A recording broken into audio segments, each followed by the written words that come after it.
অনেকেই ভাবেন ট্যাক্সি চালানো শুধু একটা চাকরি, কিন্তু আমার কাছে এটা মানুষের জীবনের সাথে জুড়ে থাকার এক অদ্ভুত অনুভূতি। দিন শেষে যখন কোনো যাত্রী নামার সময় হাসি মুখে বলেন, ধন্যবাদ ভাই, খুব ভালো ড্রাইভ করেছেন, তখন সারাদিনের ক্লান্ত এক নিমিষেই মুছে যায়। সো হ্যালো ফ্রেন্ডস, আমি ট্যাক্সি ড্রাইভার বাবাই ইন শিলিগুড়ি। আজকে আমার চতুর্থ দিন। আজকে আমাকে ড্রপ করতে হবে এনজিপিতে। গেস্টকে নিয়ে অন দা ওয়ে কিছু সাইট সিন করবো, সেটা দেখার জন্য ব্লগটির সাথে থাকুন।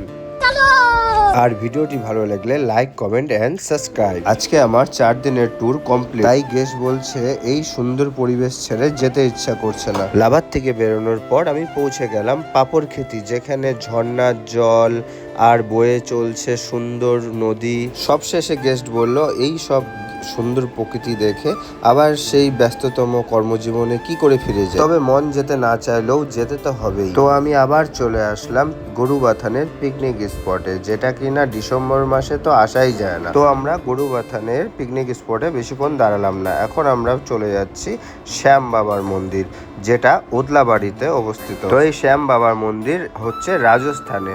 তো রাজস্থানে তো সবাই যেতে পারে না, তো আপনারা এখানে চলে আসতে পারেন। তো পাহাড় তো আপনাদেরকে অনেক দেখালাম, এবার দেখাচ্ছি ডুয়ার্সের জঙ্গল, যেখানে এলিফ্যান্ট, টাইগার এসব বেরিয়ে পড়ে যখন তখন, লাক বাই চান্স। এরপর গেস্টকে ভিজিট করাবো গাজলডোবা, যেখানে আমাদের উত্তরবঙ্গের মিনি দীঘা বলা হয়। আমি ট্যাক্সি ড্রাইভার বাবাই গেস্টকে নিয়ে ঘুরতে তো খুব পছন্দ করি, কিন্তু কাস্টমারের ট্রেন দুপুর 3টের সময়, যার জন্য বেশিক্ষণ ঘোরাতে না পারে আমি এনজিপিতে ছেড়ে দিলাম।